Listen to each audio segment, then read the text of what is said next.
स्वागत है आपका क्लास 8 में जीआर सर में।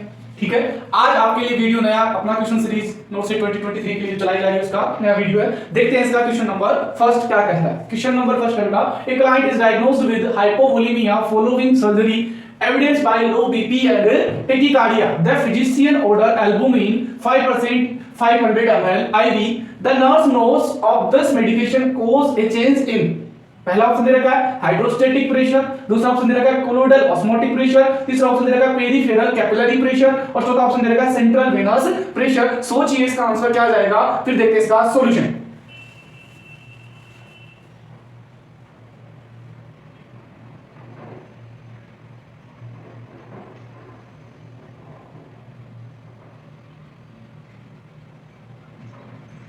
चलिए बात करते हैं इसके सॉल्यूशन की। सबसे पहला अपना पहला स्टेप क्या है, क्वेश्चन को अच्छे से पढ़ना। क्वेश्चन कहता है client is diagnosis with hypovolaemia following surgery evidence by low BP and tachycardia. क्या कह रहा है, क्लाइंट है जो क्या है हाइपोवोलेमिया हो रहा है, उसको एविडेंस क्या है, उसका लो बीपी है और टेकिकार्डिया हो रहा है। तो physician order albumin 5% 500 ml IV। Physician ने क्या करा है, एल्बुमिन ऑर्डर करी है 5% 500 ml। ठीक है, the nurse knows of this medication causes a change in, ये मेडिकेशन किस चीज में जाके चेंज करेगी ये पता लगाना है अपने क्वेश्चन में। पहला है हाइड्रोस्टेटिक प्रेशर। हाइड्रोस्टेटिक प्रेशर एक फिजिकल प्रेशर है बेटा, जो कि इसकी वजह से नहीं होगा बिल्कुल भी। ठीक है, इसकी वजह से ये एक प्रकार के एल्बुमिन प्रोटीन दे रहे। प्रोटीन क्या होती है, कोलोइड है बेटा।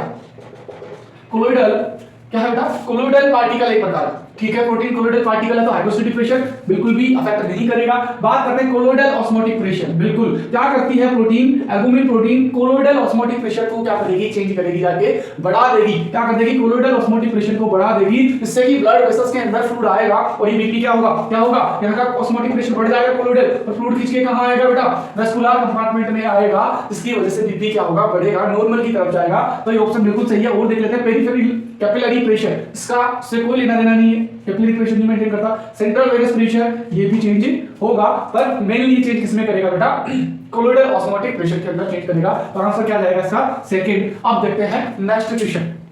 अब बात करते हैं क्वेश्चन नंबर सेकंड, बहुत अच्छा क्वेश्चन है। सबसे पहले क्वेश्चन पढ़ते हैं, cholinergic agents are also known as parasympathomimetics. Why is this type of medication useful in the treatment of glaucoma. पहला ऑप्शन दे रखा है कोज मियोसिस, दूसरा ऑप्शन दे रखा है इंक्रीज एनहाइड्रोसिस, तीसरा ऑप्शन दे रखा है डिक्रीज लैक्रिमेशन। ठीक है, और फोर्थ ऑप्शन दे रखा है कोजेस माइट्राइसिस। तो कौन सा आंसर जाएगा, सोचिए, बहुत अच्छा question.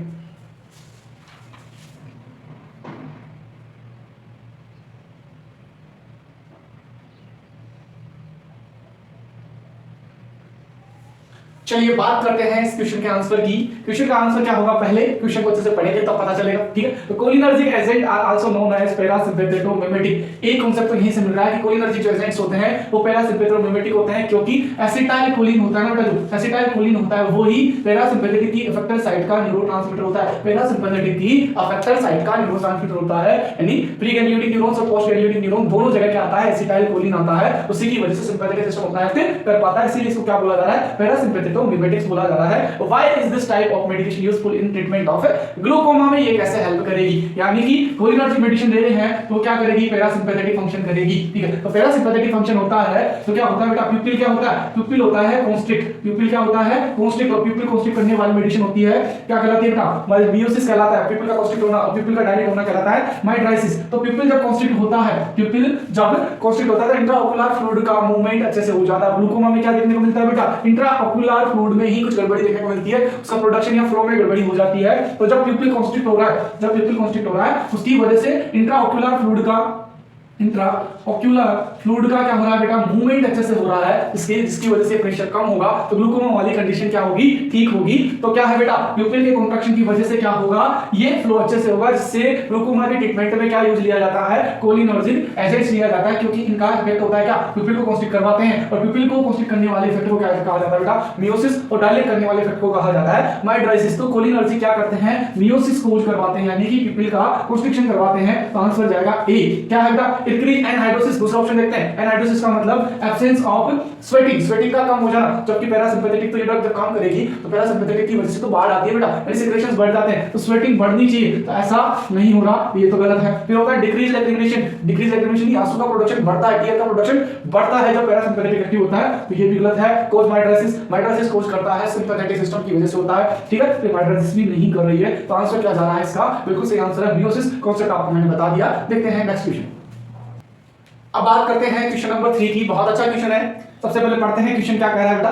A client diagnosed with Alzheimer's disease respond to cholinergic medications, ठीक है, why do this medication help this client? Option पहला दे रखा है cholinergic, increase the acetylcholine in brain, ACH का मतलब बेटा एसिटाइलकोलिन, ठीक है। दूसरा ऑप्शन दे रखा है parasympathetic stimulation help the client to function at higher level, ठीक है। थर्ड ऑप्शन दे रखा है sympathetic stimulation help the client, fourth option दे रखा है vasodilation caused by the cholinergic increase the amount of oxygen. सोचिए अच्छे से, बहुत अच्छा क्वेश्चन है, आंसर का पता है।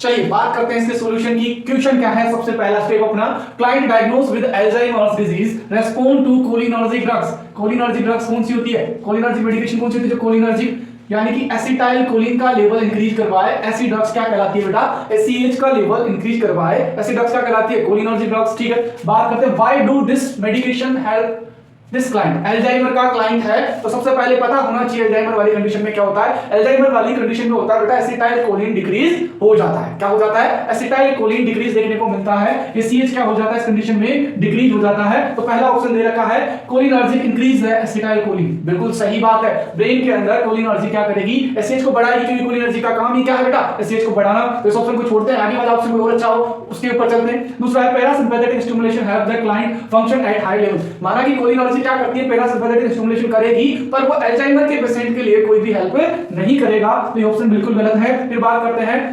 Sympathetic stimulation help the client, sympathetic stimulation करती नहीं है कोलिनर्जिक ड्रग, सिंपैथेटिक स्टिमुलेशन नहीं करती है, ठीक है। दूसरा बात करें vasodilation caused by the cholinergic increase the amount of oxygen, माना कि ब्रेन की तरफ वेजोडाइलेशन, पहली बात तो यह है कि ब्रेन की तरफ वेजोडाइलेशन करेगा ही नहीं बेटा, ये कहां करवाता है, सिंपैथेटिक जब सॉरी पैरासिम्पैथेटिक जब भी एक्टिव होता है तो वो पेरिफेरी पे वेजोडाइलेशन करवाता है और सेंटर में क्या करवाता है, वेजो कॉन्स्ट्रिक्शन करवाता है। ये बात तो वैसे ही गलत हो गई, तो ऑप्शन नंबर फर्स्ट बिल्कुल सही है इसका आंसर। बहुत अच्छा क्वेश्चन है, कॉन्सेप्चुअल क्वेश्चन है, एग्जाम में आने लायक क्वेश्चन है। अब देखते हैं नेक्स्ट क्वेश्चन।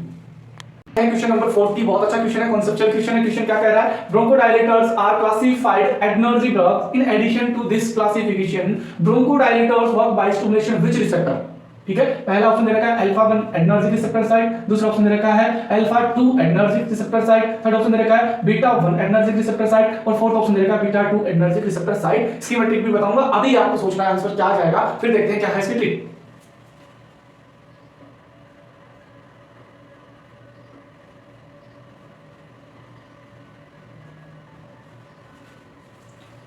चलिए बात करते हैं इसकी ट्रिक और आंसर की। ट्रिक क्या है बेटा, सबसे पहले बात करते हैं जो अल्फा के रिसेप्टर होते हैं अल्फा 1 और अल्फा 2 कहां काम करते हैं, तो अल्फा से ए का मतलब है अल्फा और ठीक है ए वी एस, वी का मतलब अल्फा 1, एस का मतलब अल्फा 2 और यहाँ वी से मतलब है वेजो कॉन्स्ट्रिक्शन, क्या है बेटा, वेजो कॉन्स्ट्रिक्शन, ठीक है। तो क्या है अल्फा 1 जो रिसेप्टर है थ्रू आउट बॉडी पाए जाते हैं और क्या करवाते हैं, वेजो कॉन्स्ट्रिक्शन करवाते हैं। एस से मतलब है सिंपैथेटिक, जो अल्फा 2 रिसेप्टर है वो क्या करते हैं बेटा, सिंपैथेटिक सिस्टम को इनहिबिट करते हैं, क्या करते हैं बेटा, इनहिबिट करते हैं। तो एवीएस इन इसकी क्या हो गई, ट्रिक हो गई क्या, एवीएस इन वी है अल्फा 1, वी से वेजो कॉन्स्ट्रिक्शन करवा रहा है, एस अल्फा 2 जो क्या करवा रहा है, सिंपैथेटिक को क्या करवा रहा है, इनहिबिट करवा रहा है। ये तो बात हो गई अल्फा की ट्रिक की। अब बात करते हैं ट्रिक बीटा के लिए क्या ट्रिक है बेटा, बीटा की ट्रिक की बात करी जाए तो बीटा की ट्रिक होगी बीएचपी यानी बी से बीटा H1 और P2, तो जो बीटा 1 रिसेप्टर होते हैं वो काम करते हैं बेटा किस पे, हार्ट पे, H से क्या बेटा हार्ट पे, और बीटा 2 जो रिसेप्टर होते हैं वो करते हैं पल्मोनरी सिस्टम पे, कहां पे बेटा, पल्मोनरी सिस्टम पे। तो BHP क्या हो गई, स्टेटिक हो गई, बीटा 1 काम करते हैं हार्ट पे और बीटा 2 काम करते हैं पल्मोनरी सिस्टम पे। अब बात करते हैं क्वेश्चन की, क्वेश्चन पूछ रहा है ब्रोंकोडायलेटर, और ब्रोंकोडायलेटर कैसा काम हो गया, पल्मोनरी फंक्शन हो गया एक प्रकार का। तो पल्मोनरी सिस्टम पे एक्ट कौन कर रहा है बेटा, पल्मोनरी पे कर रहा है बीटा 2 रिसेप्टर, कौन कर रहा है, बीटा 2 रिसेप्टर जो कि क्या करवाएगा, ट्रेकिया को डायलेट करवाएगा। तो इसका आंसर क्या हो गया बेटा, डी आंसर हो गया क्या, बीटा 2 एडरेनर्जिक रिसेप्टर साइट पे काम करते हैं कौन, ब्रोंकोडायलेटर्स। बाकी ऑप्शन गलत हो गए, ट्रिक के अकॉर्डिंग आप इनको एडजस्ट कर सकते हैं। यदि ट्रिक बहुत इंपॉर्टेंट है, कंफ्यूजन नहीं होगा। एबीएस इन, दूसरी ट्रिक है बीएचपी। ठीक है, अब देखते हैं नेक्स्ट क्वेश्चन। अब बात करते हैं क्वेश्चन नंबर 5। क्या है question number 5? Client diagnose with hypertensive crisis with symptoms of headache, muscle twitching, chest pain, nausea and confusion, which medication should the nurse administer. यानी सीधा सीधा पूछा है drug of choice of hypertensive crisis. सोचिए क्या answer जाएगा और बताइए।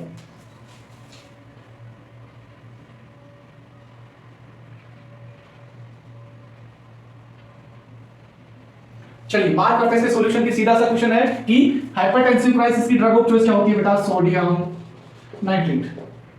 कभी भी आंसर करना हो, सोडियम नाइट्रेट क्या होगी? हाइपरटेंसिव क्राइसिस की ड्रग ऑफ चॉइस होगी। केस केमिडिटी दिया जाता है लेड पॉइजनिंग, लेड पॉइजनिंग के अंदर ओमेप्राजोल है एंटासिड और डोपेटामोन दिया जाता है कार्डियक डिसरिथमिया के अंदर। तो आंसर जाएगा इसका सोडियम नाइट्रेट। सीधा सा सिंपल सा क्वेश्चन है, याद रखने लायक क्वेश्चन है। देखते रहिए ऐसे ही वीडियो को लाइक शेयर एंड सब्सक्राइब जरूर कीजिए, इससे कि और अच्छे से तुम्हारे लिए हम और वीडियो बना सके और अच्छे टॉपिक्स के वीडियो बना सके। तो कोई भी टॉपिक पढ़ना हो उसके बारे में आप बता सकते हैं, कमेंट कर सकते हैं। Thank you.